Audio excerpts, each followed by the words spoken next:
You never forget the face of the person who held your life in their hands. The rain came down hard over Highway 41 just outside Atlanta, turning the asphalt into a sheet of black glass under the flashing red and blue lights of a patrol cruiser.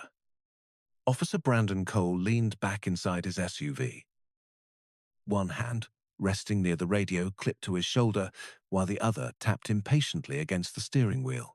12 years on, the force had taught him one thing he believed more than anything else: trust your instincts.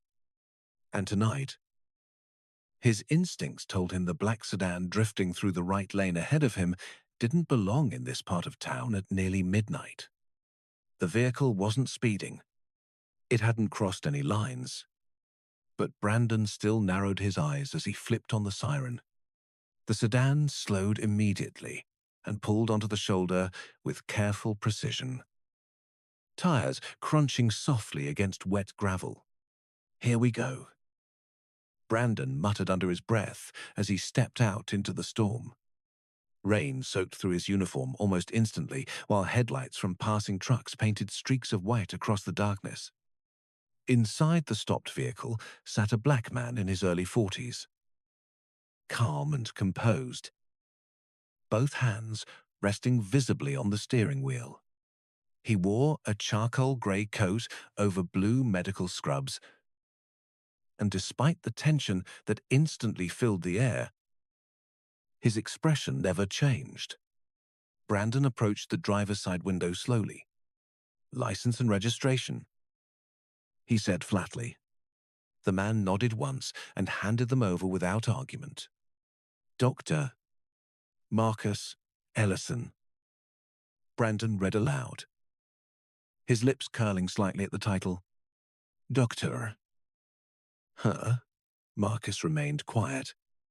Brandon glanced inside the vehicle. Leather seats, a clean dashboard, a black duffel bag in the back seat with a hospital logo stitched across the side. Then his eyes landed on the expensive watch around Marcus's wrist. Something about the entire scene irritated him more than he could explain. "Where you headed tonight?" Dr. Brandon asked. "St. Augustine Medical Center." Marcus answered calmly. "I'm on call." Brandon gave a dry laugh. "That right," Marcus nodded toward the glowing phone mounted near the dashboard. Several missed calls lit up the screen beside a message marked, "Urgent trauma, response needed, as soon as possible." Brandon stared at it for a second before scoffing. "You people always got somewhere important to be." The rain hammered harder against the roof. Marcus said nothing. His silence somehow made Brandon more irritated than an argument would have. "Step out of the vehicle," Brandon ordered suddenly. Marcus blinked once, but complied immediately, stepping into the cold rain without resistance. Water soaked through his scrubs while passing, drivers slowed slightly to watch the scene unfold beneath the flashing patrol lights. Brandon circled him slowly, studying him with narrowed eyes. "Funny thing is," he said, "guys like you always act calm until we find out what you're hiding." Marcus looked directly at him for the first time. His voice stayed low and controlled. "Officer." "I haven't done anything wrong," Brandon smirked. "That's what they all say." He held up Marcus's medical ID badge between two fingers. "You really expect people to believe this?" Marcus glanced briefly toward the hospital, calls still lighting up his phone. "Someone may be waiting for me right now," he said quietly. "Then they better keep waiting." Brandon replied coldly. For a moment, neither man moved.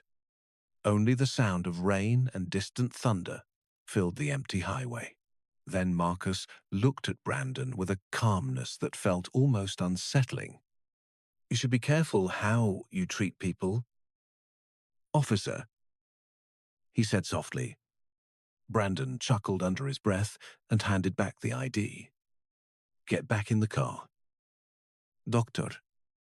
Marcus took the badge without another word and returned to the driver's seat. But as Brandon walked back toward his cruiser, something about the man's eyes stayed with him. Not fear, not anger. Something worse? Certainty. Marcus Ellison drove through the rain with both hands steady on the wheel.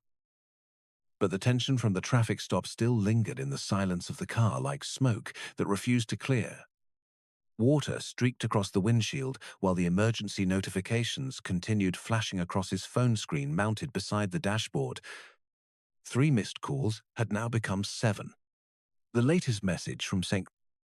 Augustine Medical Center read, "Patient in critical condition. Surgical team waiting for you." Marcus exhaled slowly through his nose and pressed the accelerator slightly harder as the city lights of downtown Atlanta appeared ahead through the storm. He had spent 20 years learning how to stay calm under pressure. Medical school, residency, overnight trauma shifts, emergency surgeries that lasted 10 straight hours. He had trained himself to keep his emotions locked behind discipline because panic never saved lives.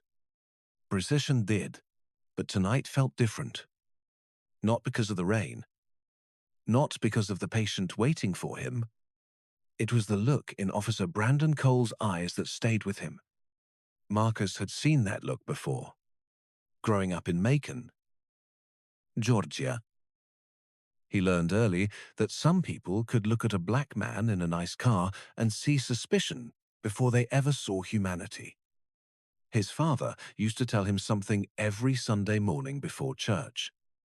Never let bitterness steal your dignity. Marcus remembered those words now as he stopped at a red light beneath the glow of a flickering gas station sign. He adjusted the sleeves of his soaked scrubs and glanced at his reflection in the rearview mirror. Calm face, tired eyes. Nothing about him looked threatening. And yet somehow that officer had already decided who he was before hearing a single word. The light turned green. Marcus continued toward the hospital, while thunder rolled low across the skyline. Meanwhile, 20 miles behind him, Brandon Cole sat inside his patrol SUV parked beneath an overpass, sipping stale coffee from a paper cup while rain hammered against the roof. The stop should have been over. Routine. Forgettable. But something about the doctor irritated him more the longer he sat there replaying the encounter in his mind. The calm voice, the expensive watch, the way Marcus never raised his tone even once. Brandon tapped his fingers against the steering wheel impatiently. Guy thinks he is better than everybody else. Himura. His radio suddenly crackled to life. Unit 12. Respond to possible armed robbery suspect heading eastbound near Fulton Industrial. Black male driving dark gray pickup truck. Brandon straightened immediately. Adrenaline replaced irritation in seconds. Unit 12, responding. He answered sharply as he threw the cruiser into drive. Tires sprayed water across the pavement while the siren roared back to life. The city blurred into streaks of neon and rain outside the windshield as Brandon accelerated through traffic. Somewhere deep in the storm ahead, another set of headlights appeared weaving between lanes at dangerous speed. Brandon narrowed his eyes. "There you are," he whispered. He pushed harder on the gas. At the exact same moment, Marcus rushed through the sliding doors of St. Place, Augustine Medical Center. Rainwater dripping from his coat onto the polished hospital floor. Nurses moved quickly through the emergency wing while monitors beeped steadily in nearby rooms. A young surgical resident hurried toward him, looking pale with exhaustion. Dr. Ellison. "Thank God," she said breathlessly. "The patient is crashing. We cannot stabilize him without you." Marcus removed his wet coat while walking quickly toward the operating wing. "How old?" he asked. "Mid-30s." The resident answered, "Internal bleeding. Multiple fractures." Emergency responders said it was a high-speed collision on Interstate 85. Marcus nodded once and scrubbed his hands at the surgical sink under the bright fluorescent lights. He had no idea that only a few miles away, twisted metal still smoked beneath the rainstorm. And inside the crushed patrol vehicle trapped against the highway barrier, Officer Brandon Cole was barely conscious as paramedics fought to pull him free. The storm outside St. Augustine Medical Center rattled the tall glass windows of the emergency wing while nurses moved quickly through the brightly lit corridors with controlled urgency. Inside Trauma Room 3, doctors surrounded Officer Brandon Cole as monitors beeped steadily beside him. His uniform had been cut away by paramedics, leaving bruises spreading across his chest and shoulder while blood pressure alarms flashed in sharp red numbers across the screen. One of the nurses adjusted an oxygen mask over his face as another handed fresh scans to the attending physician. "Heart rate is dropping again," someone said quietly. "We are losing him." Brandon drifted in and out of consciousness beneath the fluorescent lights. Voices echoed around him like distant radio static. He could feel hands moving him from the trauma bed toward another hallway. Wheels rattling beneath him as the gurney rolled faster through the hospital corridors. Every breath felt heavier than the last. Somewhere nearby, thunder shook the building again. "Where is Ellison?" another doctor demanded. "He is scrubbing in now." Brandon's eyelids twitched weakly. Ellison. The name sounded familiar through the haze, clouding his mind. But he could not place it. A second later, the overhead doors to the operating wing burst open, and Dr. Marcus Ellison stepped through wearing Navy surgical scrubs and a protective mask hanging loose around his neck. Water from the storm still clung to the edges of his sleeves. His expression stayed calm as he reviewed the scans clipped to the patient chart while walking beside the moving gurney. Marlit, 38 years old. The resident explained quickly. Internal bleeding near the spleen. Possible cardiaque complication. Blood pressure unstable since transport. Marcus nodded once. "Prep operating room 2 immediately." His voice remained steady. Controlled. Focused only on the patient in front of him. Then the gurney rolled beneath a brighter ceiling light. And for the first time, Marcus clearly saw the injured man's face. Officer Brandon Cole. The same officer who had stood over him in the rain just hours earlier. The same voice. The same eyes. For half a second, the hallway seemed strangely silent around him. One of the younger nurses noticed Marcus pause. "Doctor?" she asked carefully. Marcus looked down at Brandon, lying unconscious beneath the hospital lights. Water from the storm still dampened strands of hair against the officer's forehead.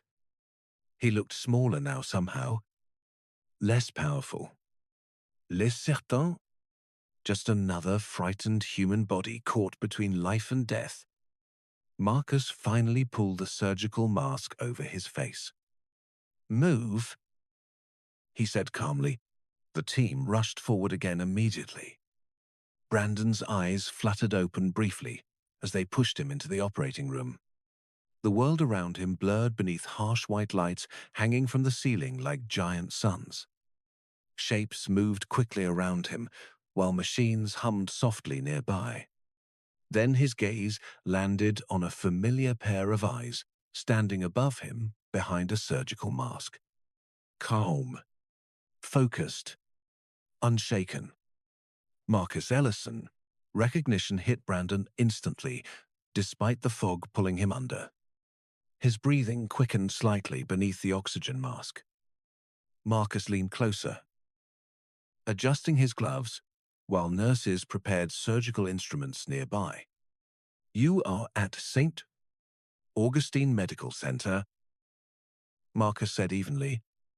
"You were in a serious collision, but you are going to be treated." Brandon stared at him in disbelief, struggling to fully process what he was seeing. Just hours ago, he had left that man standing in the rain on the side of the highway.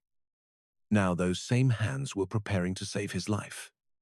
Marcus held his gaze only a moment longer before turning back toward the surgical team. "Anesthesia ready?" he asked. "Ready," came the response. Brandon's pulse pounded loudly in his ears as the room slowly faded around him. The last thing he saw before darkness swallowed everything was Marcus standing beneath the surgical lights with complete control over the room. And for the first time in many years, Officer Brandon Cole felt completely powerless. The surgery lasted nearly 4 hours, while the storm continued raging across Atlanta outside the hospital windows. Inside Operating Room 2, the atmosphere remained cold, bright, and intensely focused. Machines beeped steadily beneath the glare of surgical lights, while Marcus Ellison stood motionless, except for the precise movements of his hands.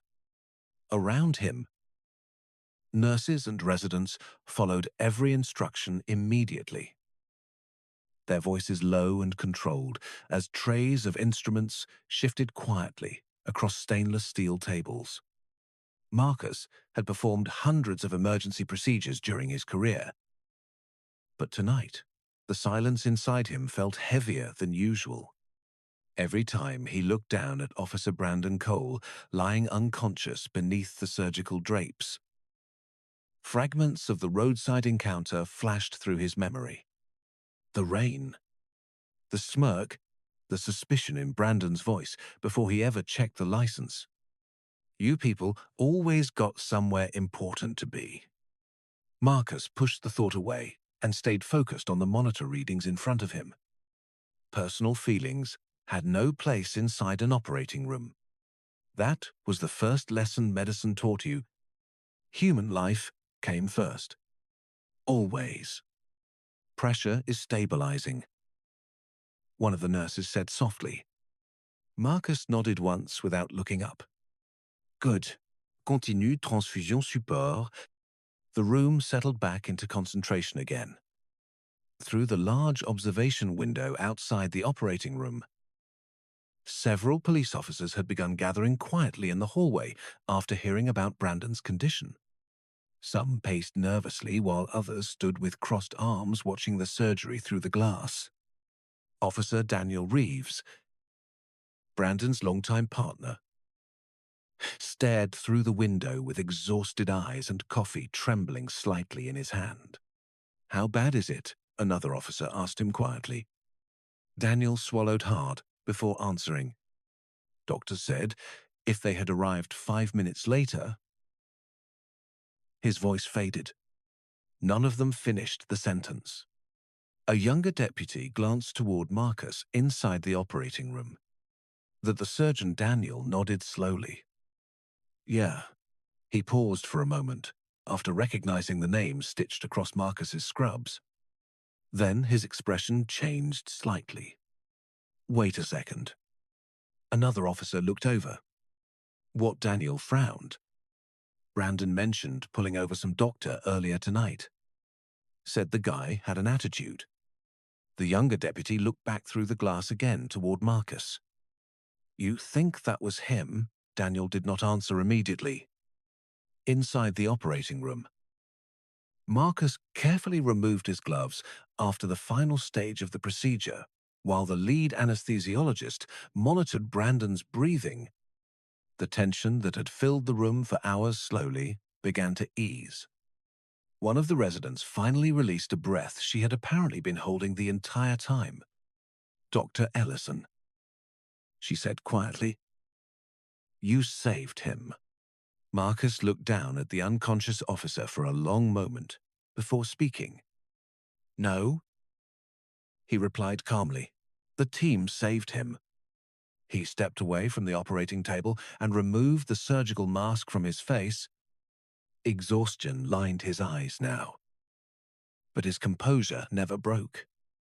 A nurse handed him a towel, while another updated Brandon's chart nearby. He should regain consciousness sometime tomorrow morning if recovery stays stable. The anesthesiologist said. Marcus nodded. Keep him under close observation tonight. As Marcus pushed open the operating room doors, the hallway outside immediately fell silent. Several officers looked up at him at once. Rainwater still streaked faintly across the hospital windows behind them, while fluorescent lights buzzed overhead. Daniel Reeves stepped forward first. "Doctor," he said carefully, "is he going to make it?" Marcus met his eyes evenly. He survived the surgery. Relief spread visibly across several faces at once. One officer quietly whispered, "Thank God," but Daniel continued staring at Marcus with growing recognition. "You are the guy from the traffic stop tonight," he said slowly. The hallway suddenly became very still. Marcus held the towel loosely in his hands, but did not look away. "Yes?" he answered simply. Daniel blinked in disbelief. "Brandon stopped you." Marcus nodded once. Nobody spoke for several seconds. The weight of the situation settled over the hallway like another storm entirely. Finally, Marcus glanced back through the small window in the operating room door toward Brandon, lying motionless beneath the hospital lights. "Whatever happened out there tonight," he said quietly, "my job in here stayed the same." Morning sunlight pushed weakly through the gray clouds hanging over Atlanta as St.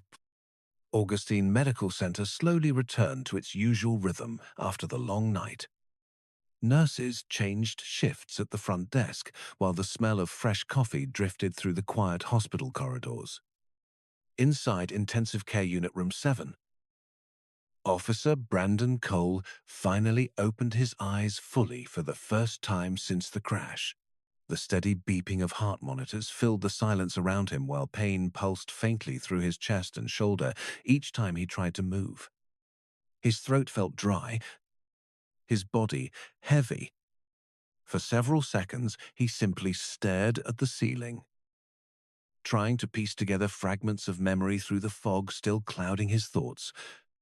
Rain, sedans, twisted headlights spinning across wet pavement. Then, another image surfaced sharply in his mind. Calm eyes behind a surgical mask. Marcus Ellison. Brandon swallowed hard as realization settled over him like cold water. A nurse noticed him stirring and stepped into the room with a relieved smile. "Good morning." "Officer Cole," she said gently. "You are awake." Brandon blinked slowly. "What happened?" His voice came out, rough and strained. "You were brought in after a highway collision late last night." The nurse explained while checking the monitors beside his bed. "You suffered serious internal injuries." "But the surgery was successful." Brandon stared at her for a second before asking the question already burning in his chest. "The surgeon," he said quietly. "Was it Dr. Ellison?" The nurse paused briefly, then nodded. "Yes." Silence filled the room again. Brandon looked away toward the window beside his bed, where rain still slid softly down the glass. Somewhere deep inside him, something uncomfortable had begun to crack. Not fear, exactly. Something closer to shame. A few minutes later, the door opened, and Officer Daniel Reeves stepped into the room carrying a paper cup of coffee in one hand. Relief crossed his face immediately when he saw Brandon awake. "Man," Daniel breathed, pulling up a chair beside the bed. "You scared everybody half to death." Brandon managed a weak nod. How bad was it? Daniel hesitated before answering. Bad enough. He glanced toward the monitor screens briefly. Doctors said you are lucky. Brandon gave a dry laugh that quickly turned into discomfort. Lucky? The word sounded strange now. Daniel studied his partner carefully for a moment before speaking again. There is something else you should probably know. Brandon looked over slowly. Daniel leaned back in the chair with visible discomfort. Somebody filed a complaint about the traffic stop last night. Brandon's expression hardened immediately. What complaint? Daniel rubbed his jaw awkwardly. The entire stop was captured on your body camera. Brandon felt his stomach tighten instantly. Daniel continued carefully. Hospital staff already heard about it because some of the officers recognized Dr. Ellison after the surgery. Brandon stared silently ahead while the memory replayed itself piece by piece in his head. The comments, the suspicion, the humiliation under flashing lights in the rain.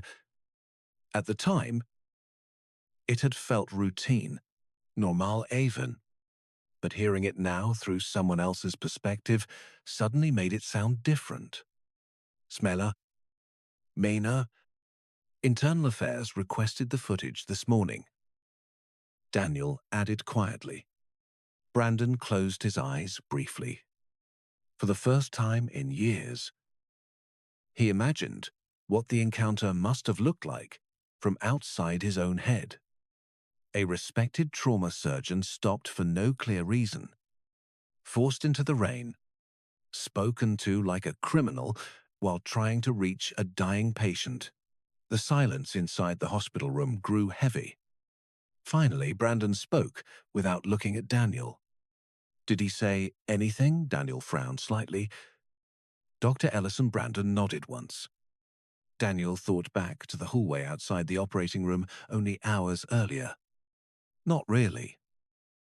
He answered quietly. Honestly, that is what made it worse. Brandon stared toward the rain-covered window again, while the monitor beside his bed continued its steady rhythm. Somewhere down the hall, hospital intercoms announced another emergency arrival. Life moved forward around him as if nothing had changed. But deep down, Brandon knew something had. By late afternoon, the rain had finally stopped, leaving streaks of sunlight reflecting across the wet streets outside St. Ham. Augustine Medical Center. Inside the intensive care unit, the quiet hum of machines and distant hospital announcements filled the air, while Brandon Cole lay awake, staring at the television mounted silently in the corner of his room. He was not really watching it. His mind kept returning to the same moment, over and over again. Marcus standing beneath the surgical lights, calm, focused, saving the life of a man who had treated him like he did not belong on the same road. A soft knock interrupted the silence. Brandon turned his head slowly as the hospital room door opened. Dr. Marcus Ellison stepped inside holding a digital tablet and patient chart in one hand. Unlike the previous night, he was no longer wearing surgical scrubs. Instead, he wore a dark navy sweater beneath his white physician coat. His hospital badge clipped neatly near the collar. He looked composed, rested, professional. The kind of man patients trusted instantly. Brandon felt a knot tighten in his chest.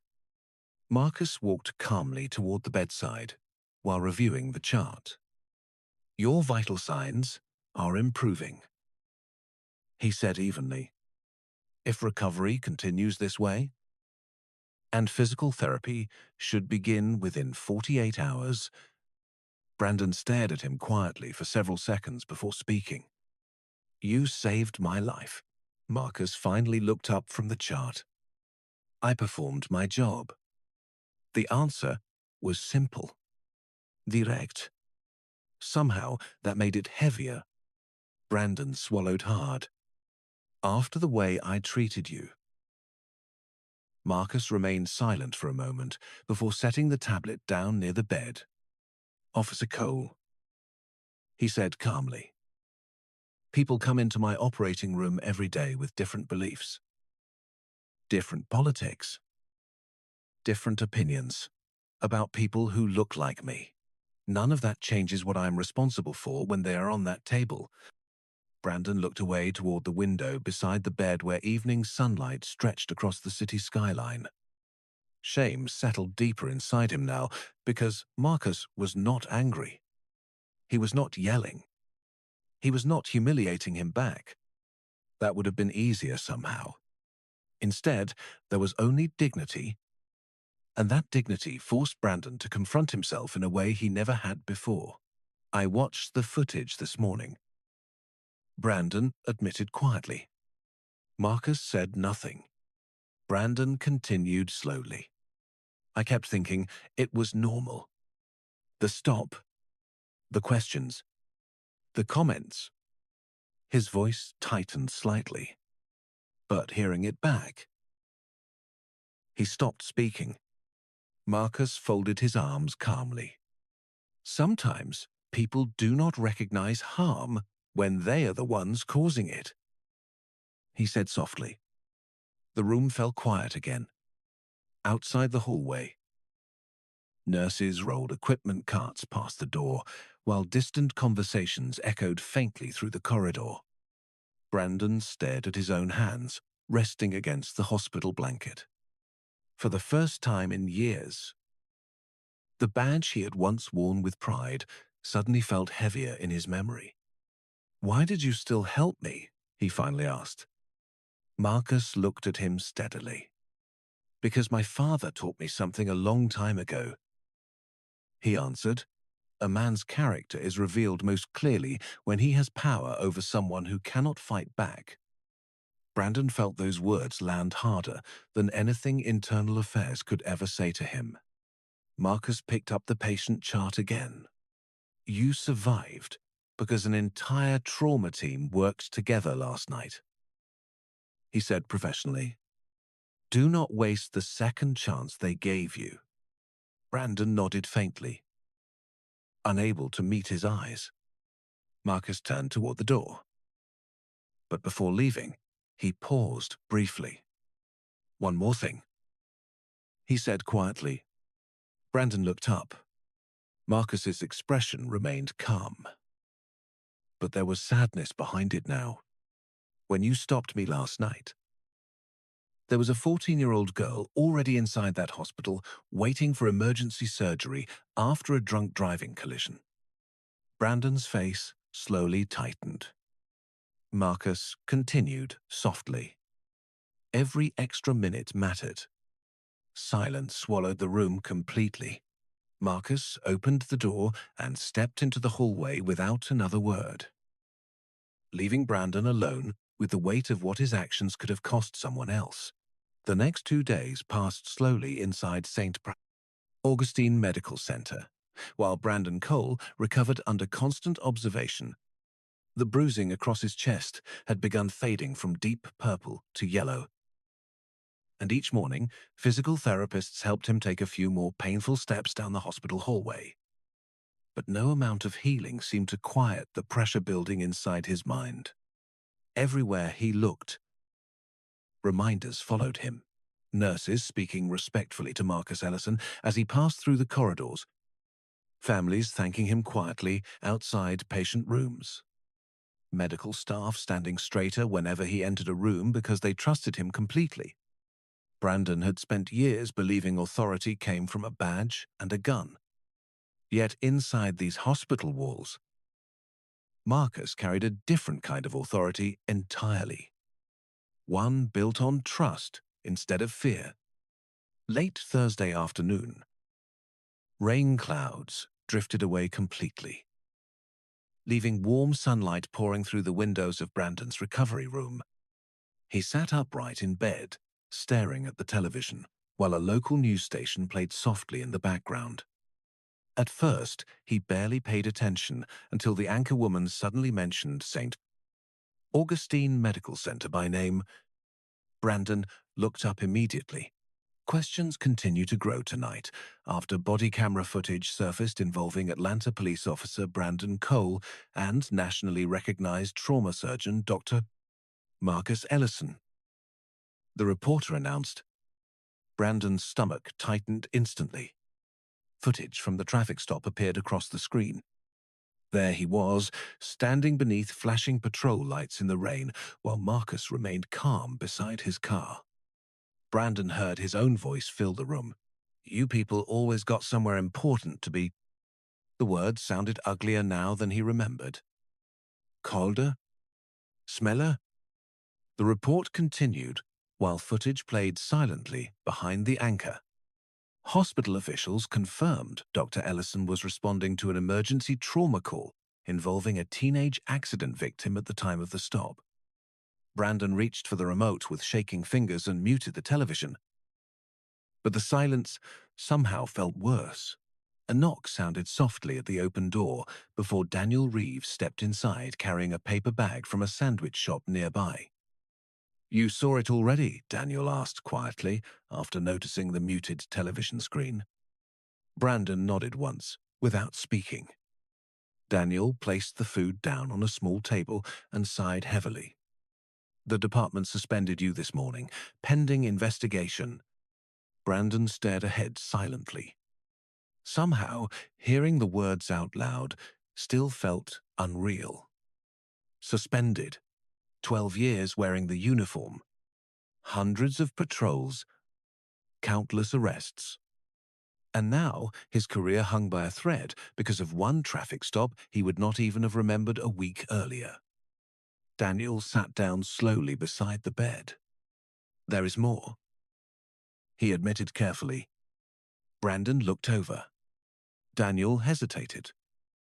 The girl Dr. Ellison was trying to reach that night, Brandon's expression tightened immediately.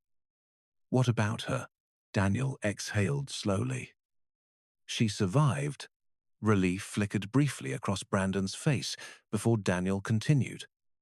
"But the hospital board said if Marcus had arrived any later, things could have gone very differently."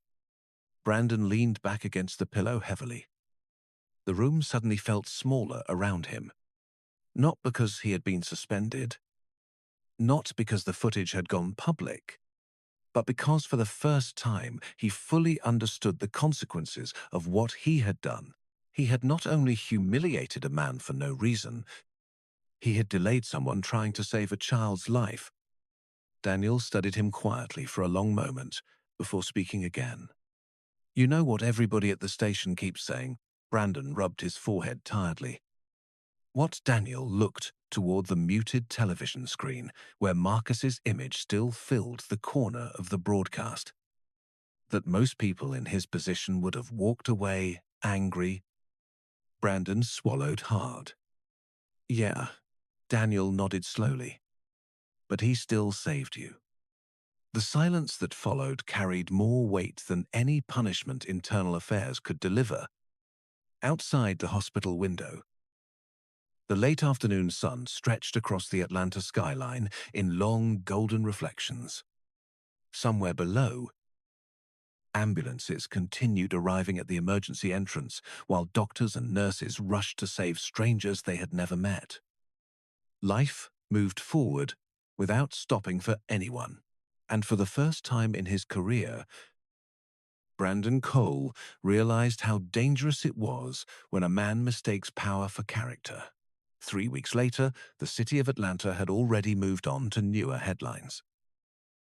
But inside Precinct 12, the atmosphere still carried an uncomfortable tension every time Brandon Cole's name came up. The Internal Affairs investigation had expanded beyond the traffic stop itself after supervisors reviewed several older complaints that had once been quietly dismissed. Most of them involved the same pattern: aggressive stops, unnecessary suspicion, language that crossed lines no officer should cross. For years, the reports had disappeared into filing cabinets without consequence. But now, the body camera footage had changed everything. Public pressure kept growing after local news stations replayed the video night after night beside interviews praising Marcus Ellison for remaining professional despite the humiliation he endured. Community leaders spoke openly about bias inside policing, while social media flooded with comments from people sharing stories of their own encounters on lonely highways and dark city streets. Inside his apartment on the north side of Atlanta, Brandon sat alone at his kitchen table watching the rain return outside his window. His left arm was still healing, forcing him to move slower than before. Physical therapy appointments filled most mornings now. The department had ordered him to surrender his service weapon and badge pending final review. Both items rested inside a sealed evidence envelope he had been forced to hand across a desk 2 days earlier. Brandon had never imagined how empty his apartment would feel without that badge clipped beside his keys near the front door. For years, he had believed the uniform defined who he was. Without it, he no longer knew exactly what remained. A soft vibration from his phone broke the silence. An unknown number flashed across the screen. Brandon hesitated before answering. "Hello, Officer Cole," a calm female voice asked. "This is Rachel Mercer from Channel 8 News. We were hoping to ask whether you would like to comment regarding the investigation and Dr. Ellison." Brandon closed his eyes briefly. "No, come on," he answered quietly, before ending the call. The apartment fell silent again, except for rain tapping softly against the windows. On the television nearby, another news segment played muted captions beneath footage of St. Augustine Medical Center. Marcus appeared briefly walking through the hospital hallway, while reporters described him as one of the top trauma surgeons in the Southeast. Brandon stared at the screen for several seconds before lowering his eyes. The strange part was not losing the badge.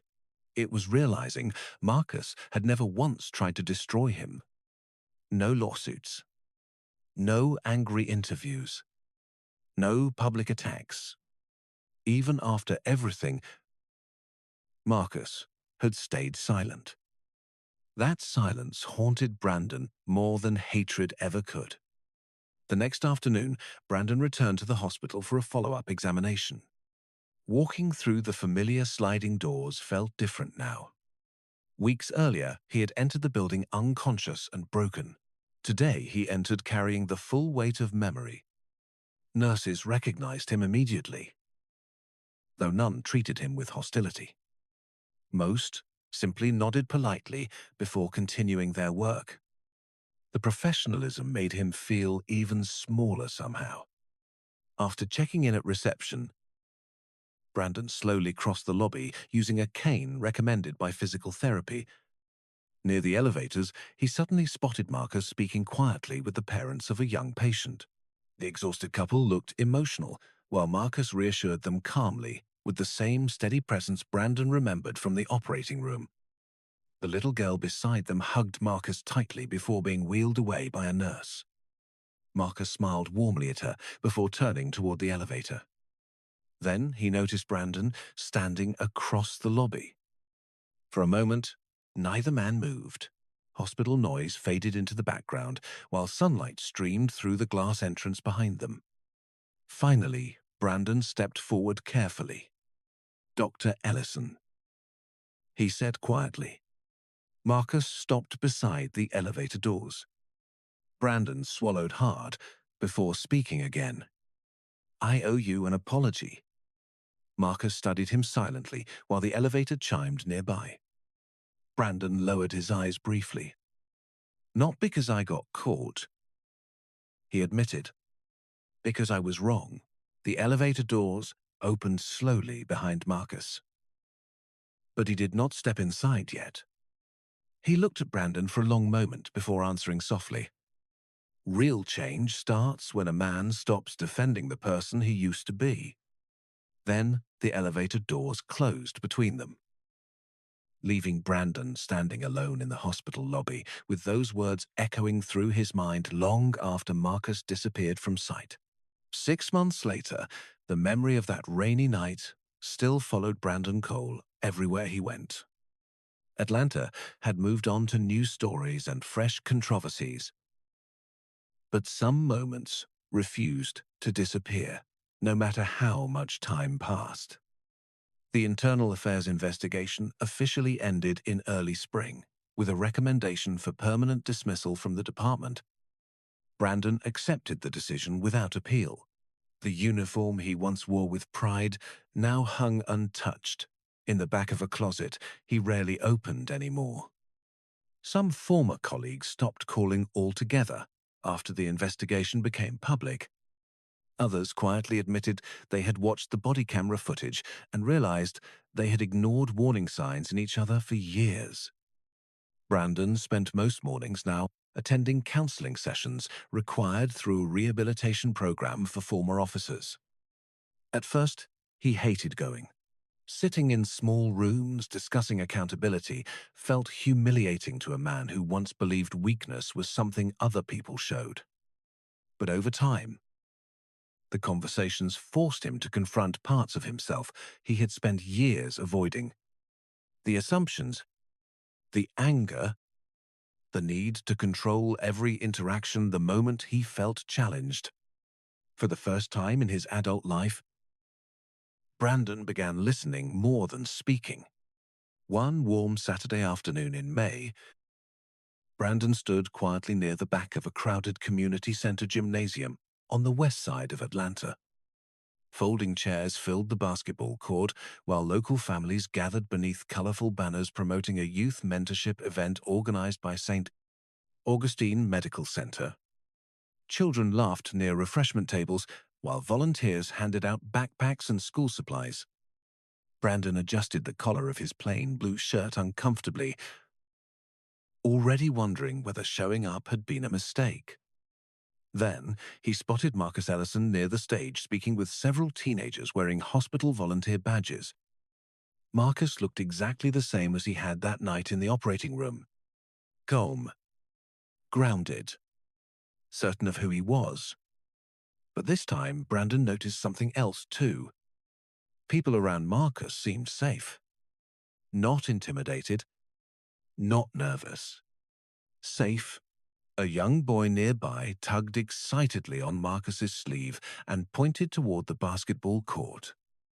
Marcus laughed softly and followed him across the gym, while parents smiled appreciatively from the sidelines. Brandon watched silently from a distance, remembering how quickly he had judged that same man beneath flashing patrol lights months earlier. He had looked at Marcus and seen suspicion before humanity, threat before dignity. It embarrassed him now in ways he could barely describe. A volunteer approached Brandon, holding a cardboard donation box. "You here to help?" she asked kindly. Brandon hesitated before nodding once. "Yeah," he answered quietly. "I think I am." An hour later, Brandon found himself carrying folding tables beside other volunteers, while children ran through the gym, laughing loudly. Nobody recognized him here. Nobody looked at him with fear or anger. For the first time in a long while, he felt strangely invisible. And somehow that invisibility felt honest. Near the end of the event, Marcus finally walked over holding 2 paper cups of coffee. He handed one silently to Brandon before leaning against the wall beside him. For a moment, they simply watched the crowded gym together, while late afternoon sunlight poured through the high windows above the basketball court. "You came," Marcus said calmly. Brandon nodded. "I almost did not." Marcus took a sip of coffee without looking away from the crowd. Most people never change, because admitting the truth about themselves feels harder than staying the same. Brandon stared down at the paper cup, warming his hands. "Do you think people really can change?" he asked quietly. Marcus was silent for a few seconds before answering. I think people change when they finally understand the pain they once ignored in others. The noise of children laughing echoed across the gym while volunteers continued cleaning up nearby. Brandon looked around slowly at the families, the nurses, the students, and the man standing beside him. Months ago, he had believed power came from authority, from control, from making people obey. But standing there now, he finally understood something Marcus had known all along. Real strength was not measured by how small you could make another person feel. It was measured by what you chose to do when someone else's life rested in your hands. And on the darkest night of Brandon Cole's life, the man he treated like a suspect became the man trusted to keep his heart beating.